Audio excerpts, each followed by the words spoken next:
Hi friends, welcome to our channel. Feel free to cook. இன்னைக்கு நம்ம சேனல்ல கோவக்காய் கிரேவி எப்படி பண்றதுன்னு பார்க்கலாம். கோவக்காய் ஃப்ரை, பொரியல் அந்த மாதிரி தான் பண்ணுவோம். இன்னைக்கு வித்தியாசமா கிரேவி எப்படி பண்றதுன்றத பார்க்கலாம்.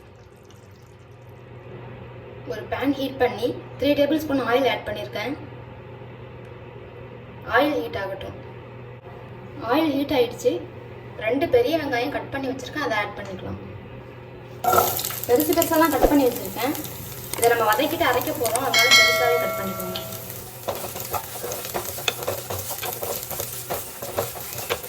வெங்காயம் ஓரளவுக்கு வதங்கட்டும். வெங்காயம் ஓரளவுக்கு வதங்கிடுச்சு. இப்போ வரமிளகாய் ஆட் பண்ணிக்கலாம். நான் 5 வரமிளகாய் ஆட் பண்றேன், நீங்க உங்க காரத்துக்கு ஏற்ற மாதிரி ஆட் பண்ணிக்கோங்க. வரமிளகாய் இல்லைன்னா நம்ம மிளகாய் தூள் கூட ஆட் பண்ணிக்கலாம். இப்போ இதோடவே 2 தக்காளி கட் பண்ணி வச்சிருக்கேன், அதையும் ஆட் பண்ணிக்கலாம்.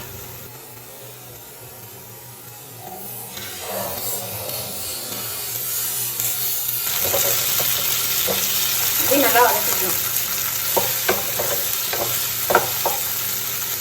இது எல்லாமே நல்லா வதங்கணும். வெங்காயம் தக்காளிலாம் நல்லா வதங்கிடுச்சு. இப்போ ஸ்விட்ச் ஆஃப் பண்ணிக்கலாம். இது ஒரு 5 மினிட்ஸ் நல்லா ஆறட்டும். ஆறுனதுக்கு அப்புறம் மிக்ஸி ஜாரில் அரைச்சி எடுத்துக்கலாம். இப்போ இந்த வெங்காயம் தக்காளியை அரைச்சி எடுத்துக்கிட்டேன்.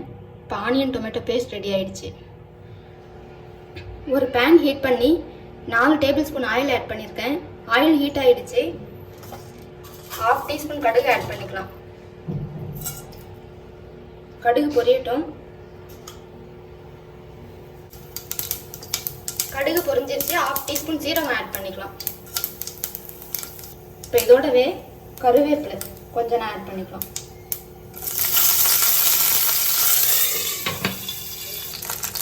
இப்போ இதோடவே கோவக்காவை 4 கட் பண்ணி வச்சிருக்கேன், அதை ஆட் பண்ணிக்கலாம். 1/4 கிலோ கோவக்காய் எடுத்திருக்கேன். இது மாதிரி மெலிசா கட் பண்ணி வச்சிருக்கேன், அதை ஆட் பண்ணிக்கலாம்.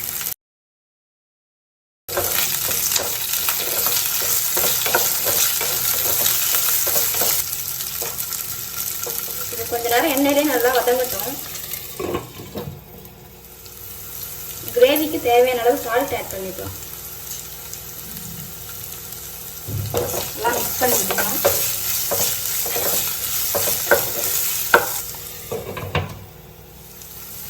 கொஞ்ச நேரம் தண்ணி ஆட் பண்ணிக்கலாம் கோவக்காய் வேகிறதுக்காக.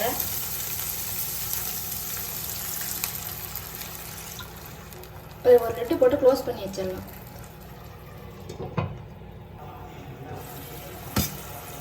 இப்போ பாருங்க, கோவக்காய் நல்லா வெந்துருச்சு.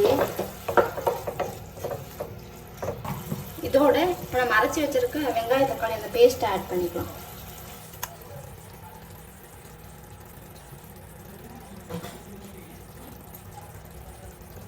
கிரேவிக்கு தேவையான அளவு தண்ணி ஆட் பண்ணிக்கலாம்.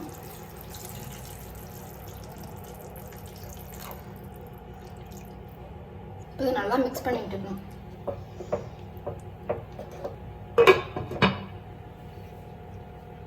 இது ஒரு 2 நிமிஷம் நல்லா கொதிக்கட்டும்.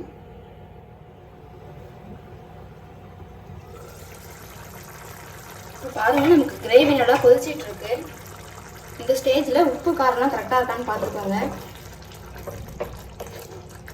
காரம் பத்தலைன்னா மிளகாய் தூள் கூட ஆட் பண்ணிக்கலாம். இப்போ எனக்கெல்லாம் கரெக்டாக இருக்கு. இது அப்படியே ஒரு 5 மினிட்ஸ் அப்படியே ஒரு சிம்ல இருக்கட்டும்.